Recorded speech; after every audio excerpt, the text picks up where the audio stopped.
Assalamualaikum. Waalaikumsalam. Saya berasal daripada Kelantan. Sebelum saya kena tangkap, saya seorang student bakal doktor. Saya belajar dekat KL. Doktor apa? Doktor falsafah atau doktor medik? Doktor medik. Oh, ya ke? Oh, dah housemanship sudah buat dah? Tak, saya tak habis saya punya belajar sebab saya terlibat dengan benda ni. So saya tinggalkan saya punya belajar. Memang sanggup nak tinggalkan belajar? Saya sanggup, saya dah tinggalkan pun. Okey. Macam mana daripada tengah belajar untuk jadi doktor boleh terlibat dalam aktiviti IS lah? So perkara ni pun saya dah tahu lama sebenarnya. Cumanya secara serius tu sebab bila dah makin lama tu kita nampak pada IS tu ada kebenaran kan. So kita teruskan lah. Dia masa tu lah kan saya punya keinginan untuk pertamanya untuk mati syahid lah. Sangat tinggi lah masa tu. So daripada situ bila kita nampak dekat IS tu macam ada kebenarannya. So tu yang jalan saya fikirkan masa tu. Apa yang masa tu umur berapa tahun? 24 kalau tak salah saya. 24 masa tu. Apa yang nampak kebenaran pada IS tu? Masa tu saya tengok yang diorang berjihad memang betul-betul untuk menegakkan agama Allah. Apa yang dia buat? Macam mana dia berjihad dan tengok kat mana? Melalui internet saja. Kat internet tu apa yang tengok?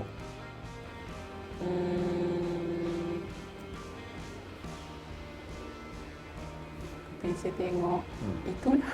Daripada permulaannya apa yang dia nampak ada video ke atau ada Perkara baca? pertama yang menyebabkan saya tahu pasal IS tu macam satu page lah yang menggalakkan orang untuk berjihad, untuk mati syahid semua ni. Dalam page tu apa yang dia cakap? Dia kata, oh datanglah sini, mati di sini. Tidaklah macam itu. Macam menyatakanlah perjuangan IS ni macam mana apa semua. Macam mana? Saya nak komen lah. So dia dalam page tu ada apa? Ada video. Masa tu tak ada, hanya tulisan-tulisan saja. Dan apa yang menyebabkan macam kamu boleh macam percaya okey memang ini kebenaran? Apa yang convincekan kamu? Mengenai diorang pun ada menyertakan pasal hadis-hadis akhir zaman kan. Jadi kita percaya. Dia perbezaan antara macam information yang boleh dapat kat Facebook page tu, Facebook kan? Daripada page tu dengan apa yang kita belajar say daripada sekolah dulu ke, ada beza ke? Dia tak kebanyakan dekat sekolah ni dia tak menunjukkan lah yang hadis-hadis akhir zaman ni. Oh, ya ke? Dia lebih kepada macam basic-basic dia. Oh, so page ni dia macam Itu saya punya pendapat lah sebab saya bukannya orang belajar agama kan, sebab kita dulu belajar kat sekolah. Diorang tak pernah menerangkan pasal benda-benda macam ni. So kat luar kita tahu benda-benda macam ni. Nampak macam itu. macam mana tahu sahih ke tak sahih? Tengoklah dia punya riwayat siapa yang dia orang tunjukkan. Bandingkan dengan apa? Adalah rujukan-rujukan lain. Ada juga rujukan-rujukan lain. Rujukan-rujukan lain pun sumber dia dari mana? Sumber dia kebanyakannya yang saya dengar pun pertamanya orang-orang yang pergi berjihad sini lah. Yang keduanya macam ada ustaz-ustaz. Diorang pergi ke Syria?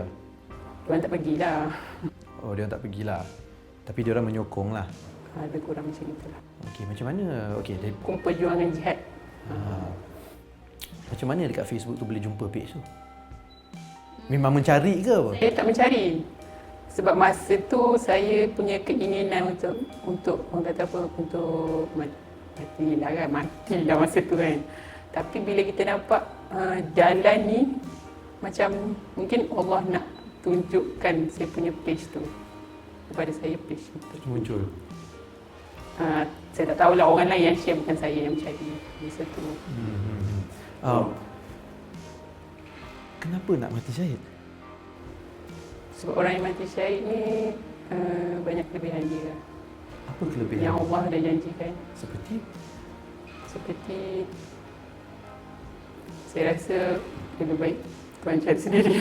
tak, tapi kepercayaan sendirilah. Kepercayaan sendiri yang menyebabkan sendiri nak mati syahid, apa sebab-sebabnya? Apa janji-janji tu yang boleh convince nak okey saya nak mati syahid?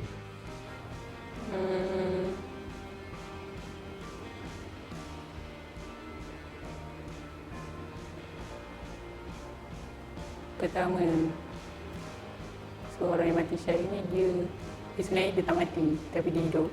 Itu kan janji Allah kan. Lepas tu ada lagi lah, ada lagi. Saya nak terangkan pun, saya bukannya orang bidang agama ni. Tak apa, kita bukan nak terangkan dia dari persepsi agama ke apa, tapi dari persepsi personal, individu. Ya, begitulah. Dia Sebab kita orang kata apa, kita nak selamat dunia dan akhirat lah. untuk diri sendiri atau untuk satu dunia, untuk semua orang? Sebolehnya kita nak untuk semua orang lah, tapi dia sebagai saya kan perempuan kan, jadi kita buat sedaya yang kemampuan kita je lah. Iaitu untuk mati syahid seorang. Untuk berhijrah lah, lebih kepada berhijrah sebenarnya. Kalau yang sekarang lebih kepada hijrah lah. Berhijrah tak Sebab kalau sekarang ni orang ingat kita nak pergi Syria sebab kita nak jihad. Bila kita kata kita jihad, orang ingat jihad saya. Tapi sebenarnya kalau perempuan lebih kepada hijrah lah. Sebab persepsi ramai orang, oh nak pergi berjihad, pergi Syria, angkat senjata. Sebenarnya orang salah faham lah benda tu. Sebenarnya So, angkat senjata tu saya, kalau pendapat saya sendiri lebih kepada lelaki. Sebab saya sendiri pergi Turki, nak pergi Syria kan. Jadi tujuan saya tu lebih kepada hijrah, berpindah tempat. Lepas tu bila berpindah nak buat apa dekat situ? Kalau masa tu sendiri saya fikir pergi sana sebab nak macam nak belajar lah, belajar agama sebenarnya. Sebab ini pandangan saya lah yang saya nampak kan. Kira macam orang yang berjihad ni dia macam pasal-pasal agama ni semuanya macam tak ada sembunyi-sembunyi. Maksudnya macam kalau kat Malaysia pasal jihad dia orang tak nak terangkan macam gini-gini. Maksudnya kalau pasal ni pun dia orang boleh sembunyi-sembunyi. Apatah lagi pasal benda lain kan. Jadi kat Syria dia orang pasal agama kalau kita tanya ke apa ke kita nak belajar semua boleh macam tu kan. Jadi saya fikir macam gitulah masa tu. Tapi orang macam salah faham lah kan. Ingat saya pergi sana sebab nak angkat senjata, nak tunggu beda perang ke apa macam tu. Di Turki tu saya sempatlah duduk beberapa bulan. Lepas tu saya teruskan lah perjalanan pergi Sempadan. Sempadan, dia Sempadan kat mana? Apa nama kawasan Sempadan tu dekat Turki?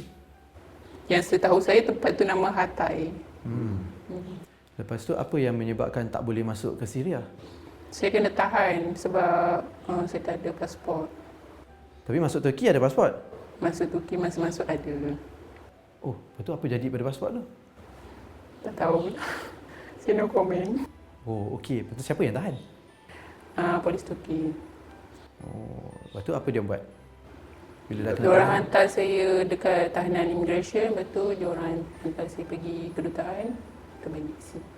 So daripada kedutaan dia orang hantar ke sini lah sampai ke Malaysia. Tahun berapa ni? 2016. 2016. Masa pergi tu keluarga semua tahu ke? Masa pergi, keluarga tak tahu tapi saya bagi tahu lepas pada tu. Bila dah balik? Masa sebelum saya balik. Sebelum saya balik Malaysia. Sebelum kena tahan atau dah kena tahan? Sebelum kena tahan lagi. Oh, diorang sokong ke kalau nak pergi? Tak. Bukti saya dua je sebenarnya. Satunya sebab saya dah memang pergi Turki. Satu. Lepas tu ada lagi satu bukti tu pasal surat. Surat? Surat apa? Surat yang saya tulis. Dekat situ kira macam mereka menggunakan surat tu untuk membuktikan yang saya benar-benar pergi sana untuk buat keganasan lah. Surat tu kamu tulis untuk siapa? Untuk keluarga saya. Apa yang ada dalam surat tu? Hanya perkataan hijrah dan Oh. jihad sahaja. Kamu cakap, apa yang kamu beritahu family? Itu saja. Nak berhijrah ke Syria Bukan sirah. Saya tak guna perkataan sirah, saya cuma menyertakan satu hadis saja. Pasal kelebihan Syam. Itu saja. Kelebihan negeri Syam. Yes. Kamu nak berhijrah ke sana Yes. dan nak berjihad di sana. Itulah apa yang ada dalam. Itulah yang menyebabkan saya didapati bersalah. Oh, mana dia orang dapat surat tu? Sebab surat tu saya yang bagi. Saya yang tulis. Tapi tulis kepada keluarga kan? So mana yang polis dapat surat tu? Diorang minta lah dekat family saya. Oh, dia orang tahu yang surat tu ada. Diorang tahu. Macam mana dia orang tahu? Wallahualam, saya tak tahu. Okey. Dalam penjara ni, proses pemulihan ni macam mana? Boleh cerita? Ada kelas, ada sesi kaunseling ke, ada sesi belajar agama ke, ada? Kalau sebelum ni saya kena dekat penjara Kajang. Dekat penjara Kajang tu ada dia buat kelas agama, tapi banyaknya tak ada lah. So bila sampai sini ada perbezaan? Sini ada perbezaan banyak. Sebab kat sini satunya ada jadual. Dia macam hari Khamis dengan Jumaat memang setiap minggu ada kelas agama kan. Lepas tu kalau orang-orang daripada jabatan lain nak datang ke daripada program direct kan, sudah datang lah. Ada jugalah aktiviti. Apa program-program yang dibuat? Contohnya? Kalau daripada program direct tu, kalau diorang datang pun datang macam ceramah. Ceramah agama macam biasa. Bila dengar ceramah ni okey ke? Ke rasa macam boring? Tengok pada tajuk. Kalau dia orang datang untuk provoke tu, dia macam lain sikit lah. Ada juga yang datang provoke? Bukan datang provoke macam cerita benda-benda yang kita tak dengar. Benda yang tak nak dengar? Maknanya apa yang bercanggah kan? Maksudnya macam kita nak pulih kan, tapi kalau datang cerita pasal AS, datang cerita pasal AS. Tapi dia nak kita lupakan pasal AS kan. Tapi nak cerita pasal AS? Tapi nak cerita pasal AS. Jadi macam benda tu macam kita nak dengar pun cuak jugalah. Rasa macam apa yang diorang cerita tu bercanggah tu, rasa nak berlawan balik ke macam mana? Tak juga, tapi macam mana? Kalau nak cerita, sertakan bukti lah macam itu. Nak cerita sertakan bukti. Kalau tak ada bukti nak cerita apa kan? Kan? Datang provoke pula. Okay, berapa tahun lagi? Sekarang 2019. 2022 Ada 3 tahun lagi lah. Apa rancangan masa depan kalau dah dibebaskan nanti? Plan saya nanti kalau bebas, saya ingat nak buat bisnes. Bisnes telur masin. Bisnes apa? Telur masin. Telur masin? Oh, kenapa telur masin? Sebab saya berasal daripada Kelantan.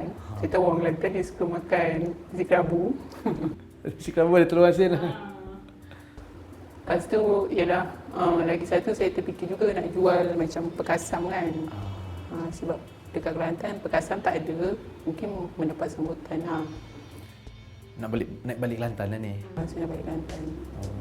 Okay. Tak nak sama belajar? Belajar mungkin saya hold dulu lah. Saya hold dulu. Sebab saya dulu pun saya tinggalkan belajar saya. Jadi saya hold dulu belajar. Saya fikirkan akan datang lah kalau seandainya kewangan saya itu cukup. Balik mana? Balik ke kampung, balik ke rumah keluarga lah? Ya, insyaAllah. Diorang akan terima lah? InsyaAllah terima. Okay. Bersangka baik. Betul. Ada rancangan untuk macam masih terlibat dengan aktiviti macam yang melibatkan agama ke tidak?